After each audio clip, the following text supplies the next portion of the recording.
This is Craig again from forbiddenknowledge.info with some freedom issues.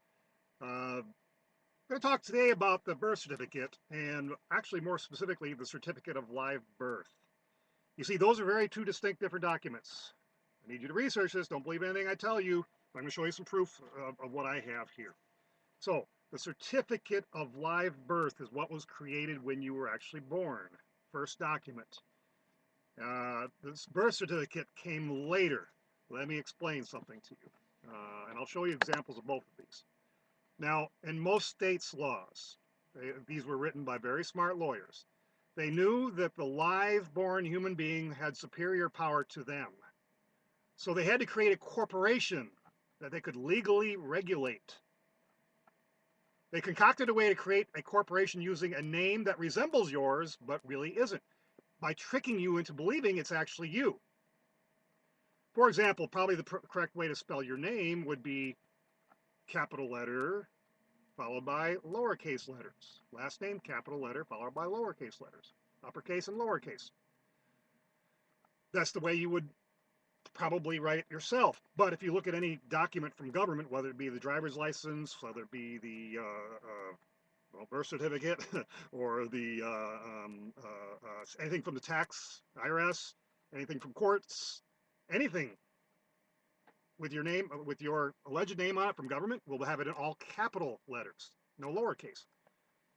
And in fact, if you go to courthouses to look up documents, try it sometime. Look up documents on the computer, because you can't just go thumb through papers anymore. Generally, you have to go on the computer. Try that capital letters key and see if it even works. Funny thing, you'll type away and that damn key just doesn't work. It's all capital letters. Now, that can't be an accident. How is it? I've never owned a computer that only types in capital letters unless I press capital lock.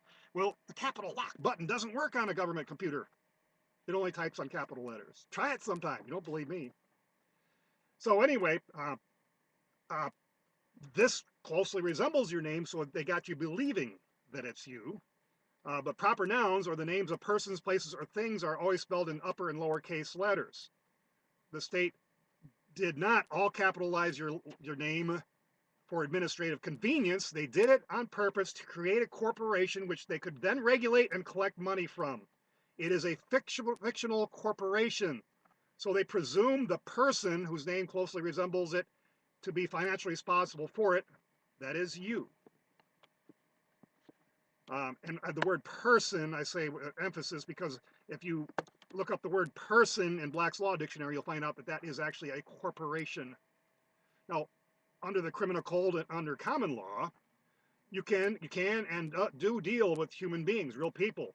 The motor vehicle code can only deal with legal or commercial entities, not human beings, both by their own definition. So if you look up the definitions of all these words, not only what legal, the difference between legal and lawful is, but driving and traveling, or common law and equity, courts, the court of laws, you'll find there's a whole different world out there that you may not have been aware of, certainly not in conjunction with the standard knowledge of those terms in the English language, the common phrases used by people in their everyday use.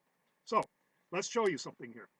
I have two documents here, two distinct documents. They look different too, see?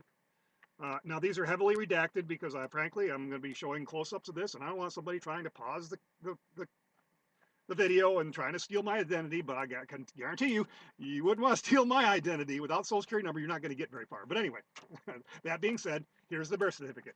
Okay, birth certificate. Now, I was born in Gary, Indiana. Okay, now you'll see there that it says, let me find the right here. There's where you can see it.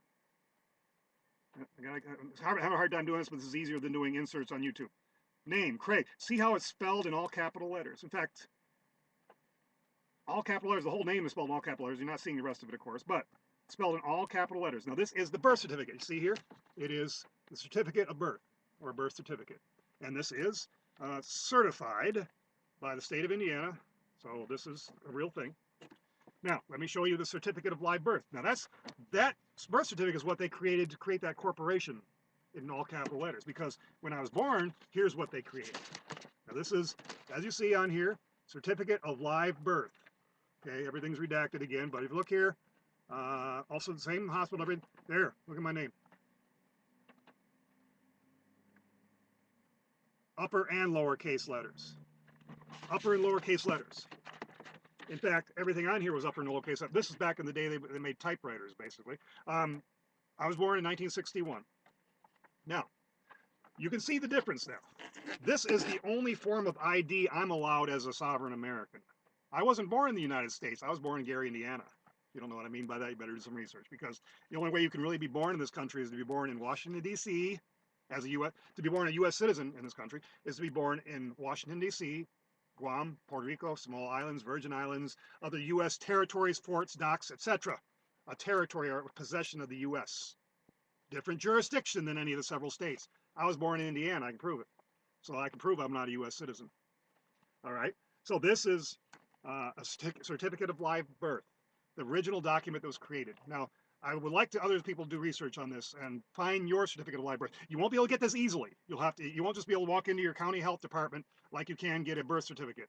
You'll have to go probably to your state capitol and or through the mail or internet and order one, because it's not something they're probably going to have where they can just go walk in the back room, make a copy for you, certify it, and you're on your way. No, they don't want you to have this document, so you're going to have to do some little legwork to get it.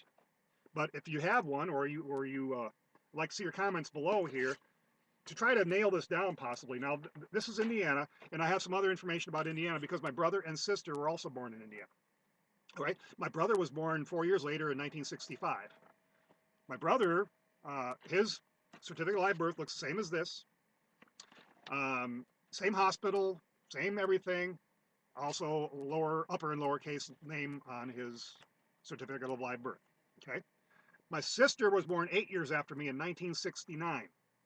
In 1969, her certificate of live birth has it in all capital letters. Now, this was very interesting to me. I didn't expect this at all. I expected it to be all lowercase letters. So I asked my sister about her status. Well, see, were you born with a social security number? Because backing up a little bit, a lot of you believe you have to have a social security number at birth. Well, it's just not true. You believe it, and they throw all kinds of papers in front of you to sign, and you're all just, oh, you're so happy you got a bundle of joy. You're not worried about whatever you're signing. You just sign away your child's life right then and there and get them a social security number. But you didn't have to, but you did because you were ignorant, more likely.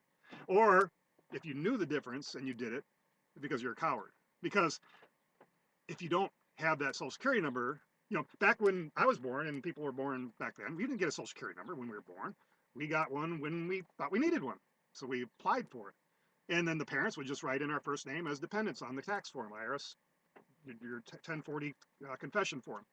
Well, nowadays, they aren't going to allow you to have your first name, and you need a number for that little bundle of joy. And you have to write in that number in order to get your tax deduction. So maybe you did it because you wanted that little tax deduction. And you say you'll do anything for your children. Yeah, you'll sign them into slavery. If you knew that, you signed them into slavery, and you knew that. You did it for the tax deduction, for the money, like everything else people do in this world. So anyway, my sister, I asked her, were you born with a social security number? She said no. She does quite remember, and kind of painfully, and it really irked her that she had to go and get a social security number to get a job she did as a teenager. Okay, so she had to get the number then. So she was not born with a social security number. So somehow it has morphed somewhere between 65 and 69, at least in Indiana, has morphed to where they're now putting capital letters on the certificate of live birth. So I don't know the answer to this, why it changed or how it changed, because if they don't have consent from the parents, and maybe there's another document they signed to give consent for everything, then their child should remain sovereign without the number. But in today's day and age, who knows? The courts do what they want, regardless of what the law or their own statutes say. They'll do whatever they want because it's a big corporation. It's not really a court of law. It's a court of equity. So anyway, that's the basics. I'd like to see comments about this. I'm just doing some research here, and helping others do research for them and maybe educate people along the way. This is Craig from forbiddenknowledge.info. Thanks for watching. So